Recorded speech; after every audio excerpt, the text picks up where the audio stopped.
የማህበረሰቡ የረጅም ጊዜ ጥያቄ የነበረው የመንገድ ችግር መፍትሄ አገኘ። በአቃቂ ቃሊቲ ክፍለ ከተማ ወረዳ 3 አስተዳደር የማህበረሰቡ የረጅም ጊዜ ጥያቄ የነበረው የመንገድ ችግር መፍትሄ አገኘ። ከኢጎቪያ እስከ ወጣት ማዕከልና ከንግድ ባንክ እስከ መብራት ኃይል ዶሮ ተራ ድረስ ያለው መንገድ አስፓልቱ ተሸርሽሮ ክረምት ጨቃና በጋ በአቧራ እያስቸገራቸው እንደሆነ ማህበረሰቡ ለአስተዳደሩ ጥያቄ ሲያቀርብ ቆይቷል።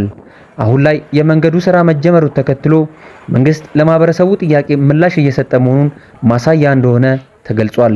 መንገዱ በአዲስ አበባ መንገዶች ባለስልጣን እንደሚሰራ የገለጸው ወረዳው አስተዳደሩ ከማህበረሰቡ የሚመጡ የልማት ጥያቄዎችን ለመመለስ በርካታ ስራዎች እየተሰሩ እንደሆነ ገልጿል።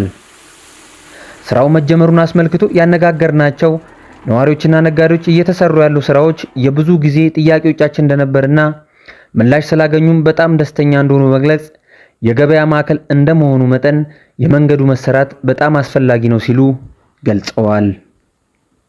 በጣም ችግር አለ። በዛ በኩልም ችግር አለ፣ በዚህ በኩልም ችግር አለ። በጣም ችግሮቹ ጠባብ ነው። እንደዚህ ዝናብ ሲዘንብ ራሱ ያስጠላ ነበር፣ በአቧራ ሁሉ ነበረው። አሁን ግን ይሄ በመሰራቱ በጣም ደስ ይላል። በጣም በፊት ቆሻሻ ምናምን ነበር። አሁን ይኸው እግዚአብሔር ይመስገን ምርጥ ሆነናል። እኛም በፊት የነበሩ ችግሮች ምንድን ናቸው? ቆሻሻ ነበረ፣ ወጣ ገባ ሰው ይጀፋ ነበረ፣ ቆሻሻ ይዘፋ ነበረ፣ ሰው ይወድቅ ነበረ። ብዙ ነገር እዚህ ጋር ስንት ሰው ተሰበረ። አብዛኛው ለእኔ በጣም ደስ ብሎኛል። አብዛኛው አሮጊቶች ናቸው። በጣም አሮጊቶች በጣም እግራቸው እየተሰበረ ብዙ አይነት ስንት ቦታ ላይ ስንት ጊዜ አሸናፊ የወሰዱ ሰው ሽኩር ይባላል። እዚህ አካባቢ ነዋሪም ነኝ። ስራዬም እዚያው አካባቢ ነው እና በዚህ መንገድ ስንጠቀም ለረጅም ጊዜ በጣም እየተቸገርን ነው ያለው። በተለይ ክረምት ላይ መንገዱ ጎርፍ ይይዛል።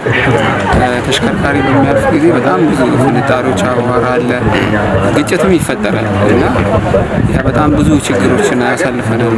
ብዙ ቢያንስ 4-5 ዓመታት ማለት ያው ከዛሬ ነገ ይሰራል እየተባለ ጊዜ እየጠበቅን ነበረ። አሁን እንግዲህ ያው የተወሰነ ጥራጉ ያው ተጀምሯል። እንደምታዩት እንግዲህ ወደፊት የተሻለ ነገር እናያለን ብለን እናስባለን።